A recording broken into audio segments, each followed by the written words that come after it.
Et en tant qu'entrepreneur, vous allez rencontrer ce type de difficultés tous les jours. Et les difficultés vont venir de l'intérieur de l'entreprise et de l'extérieur. Je prends peut-être quelques difficultés qui peuvent venir de l'intérieur, ce qu'on appelle les difficultés intrinsèques. Tu vas avoir un collaborateur qui démissionne. Tu te connectes là, on t'envoie un message. Tel vient de démissionner.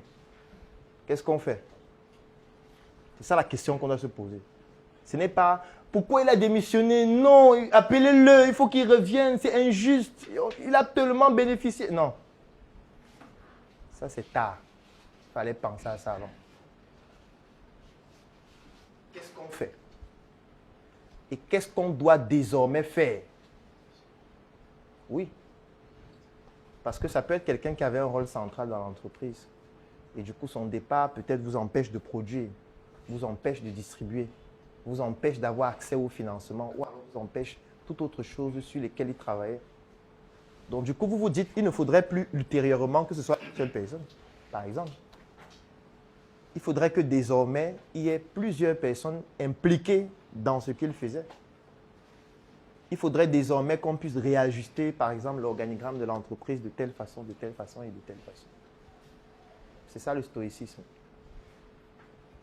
Ça veut dire qu'il y a plusieurs dimensions à prendre en compte. Il y a la sagesse, il y a la tempérance, et que ton tempérament doit rester stable à tout moment. Oui, tu veux. Mais si c'est quelqu'un qui a un secret industriel, Oui. et qui démissionne, Oui. comment faut gérer? Un peu comme, si je ne me trompe pas, je pense qu'il y a 2 personnes dans le monde qui ont la forme de Coca-Cola. Si une personne meurt. C'est faux, cette histoire est fausse.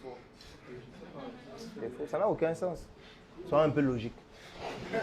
Une entreprise comme Coca-Cola, valorisée à des milliards de dollars, et il n'y a que 2 personnes qui connaissent la formule. Vous savez que si les 2 meurent dans un crash d'avion, l'entreprise s'arrête, c'est ça? Parce que c'est ce que ça veut dire. Ça veut dire que si les 2 meurent, on ne peut plus fabriquer. Puisque ce sont juste les 2 qui connaissent. Non, ce sont des fables de montagne. Il n'y a aucune entreprise qui base son développement sur 2 personnes qui peuvent à tout moment commencer à faire le chantage. Commencer à dire que non, vous ne me payez pas bien. Désormais, pour que je donne la formule, il faut me donner 2 millions de dollars. Ça ne peut pas. Pardon? Bien sûr. Donc, c'est pour dire quoi? C'est pour dire qu'en industrie, par exemple, l'une des techniques qu'on utilise pour les formules, c'est ce qu'on appelle la segmentation de l'information. Ça empêche qu'une seule personne ait la formule entière.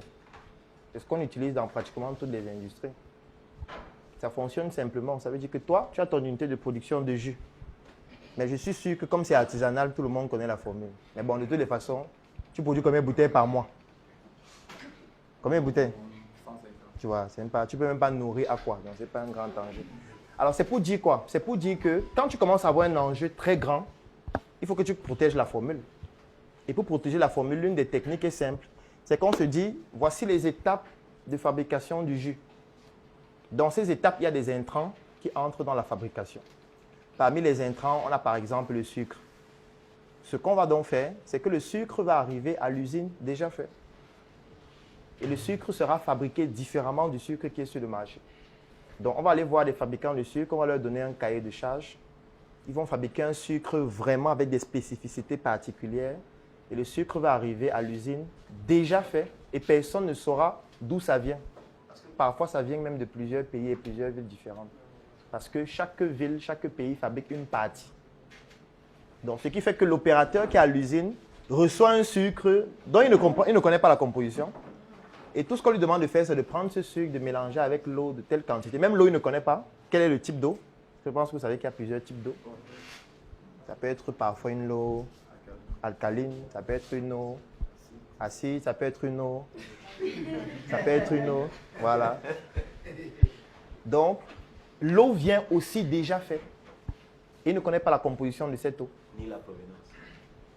Donc, du coup, il est obligé juste de mélanger. Donc, lui, il va penser qu'il connaît, mais quand il va aller au quartier, il va vouloir faire son propre jus. Il va penser que c'est le sucre du quartier. Donc, il va prendre le sucre du quartier. Parce que le sucre en question n'est pas vendu sur le marché. Parce que c'est un sucre qui est fabriqué sur mesure pour une entreprise. L'eau en question, ce n'est pas l'eau du robinet, ni l'eau du puits, ni l'eau distillée, ni l'eau que vous voyez partout. Donc, quand tu vas prendre dans des intrants différents et appliquer le même procédé, tu auras un jus qui est différent. C'est pour ça qu'on montre sur YouTube des vidéos qui montrent comment on fabrique le coca. Non? Il y a des vidéos sur YouTube. Hein? Comment fabriquer votre propre coca. Tapez ça sur YouTube. Vous allez voir plus de 600 vidéos. Mais pourquoi on ne fabrique pas? Pourquoi personne n'y arrive? Alors qu'il y a les vidéos. Alors qu'il y a les ingrédients sur la bouteille. Non. C'est que parfois, même les appareils sont paramétrés. C'est-à-dire que l'appareil que vous allez utiliser, par exemple, peut-être un mélangeur. Le mélangeur est paramétré à une certaine température que tu ne connais pas. Et ça vient de l'usine déjà paramétrée. Donc, ce qui fait que tu mets dans un appareil qui fait écraser, par exemple, tes fruits et les mélanges avec de l'eau à une certaine température, avec un certain intrant qu'on a mis dans la peinture que tu ne connais pas. Donc, c'est ça le secret industriel. Ce n'est pas qu'il y a 2 personnes au monde qui connaissent, ça n'a aucun sens. Ça répond à ta question? D'accord. En 2016, lorsque je décide de créer la Startup Academy, j'avais pour ambition de partager mes minuscules connaissances avec des jeunes africains. Depuis pratiquement 8 ans, j'ai accompagné des milliers d'entrepreneurs et le constat, il est flagrant. Vous avez des jeunes qui ont des projets extraordinaires, des idées révolutionnaires, mais qui manquent de quelque chose. L'art de savoir vendre, l'art de savoir présenter son projet de manière persuasive afin de pouvoir convaincre des investisseurs ou alors toute autre personne qui pourrait s'y intéresser au point de pouvoir vous accompagner à réaliser votre projet. C'est pour pouvoir accompagner ces jeunes que j'ai décidé de leur offrir 1 mois de formation. Pendant 4 semaines, au siège de la Startup Academy à Yaoundé et au siège de la Startup Academy à Douala, en présence physique, je vais vous accompagner à développer votre capacité de mieux vendre vos projets, de rendre vos projets intéressants. Même lorsqu'il s'agit des chips de plantain que nous avons transformés en Joka, qui aujourd'hui est la meilleure marque de chips au monde. Pendant 4 semaines, vous allez venir dans nos locaux et je vais vous partager mon savoir-faire. Nous allons faire des exercices pratiques pour vous montrer étape après étape comment est-ce que vous aussi vous pourriez vous démarquer et transformer ce que vous avez dans votre tête en une innovation exceptionnelle grâce à votre créativité que vous allez être capable de pouvoir développer. Cette formation va se dérouler aussi en ligne parce que je sais qu'il y a des personnes qui n'ont pas la possibilité de venir dans nos locaux en présence physique pour pouvoir nous suivre. Donc en ligne, vous pourriez aussi y participer. Et étant donné que la qualité est de mise, j'ai décidé que cette formation sera dédiée uniquement à 100 personnes. 40 personnes au siège de la Startup Academy à Yaoundé, 40 personnes au siège de la Startup Academy à Douala et 20 personnes en ligne.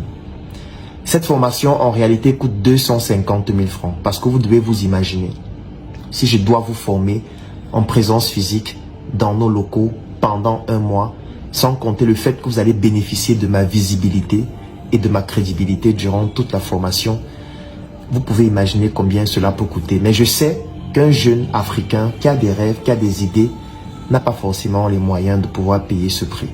C'est pour ça que la Startup Academy a décidé de subventionner votre formation pour que vous puissiez payer uniquement 10 000 francs CFA ou 25 € pour ceux qui sont à l'extérieur du Cameroun. Donc, si vous avez 10 000 francs CFA ou 25 € pour ceux qui vont suivre en ligne, vous allez participer à cette formation en présence physique au siège de la Startup Academy à Yaoundé, au siège de la Startup Academy à Douala et en ligne, et ceci pendant 4 semaines. Sauf que pour pouvoir bénéficier de cette offre exclusive, je vais mettre un lien dans la description de cette vidéo. Vous cliquez sur ce lien, vous vous enregistrez et vous devez effectuer le paiement au plus tard ce samedi. Ensuite, nous allons vous donner tous les détails sur les jours et les heures de la formation. Si vous souhaitez réellement devenir un leader, cliquez sur ce lien, inscrivez-vous et participer à un mois de programme extraordinaire pour transformer vos projets en des prouesses exceptionnelles.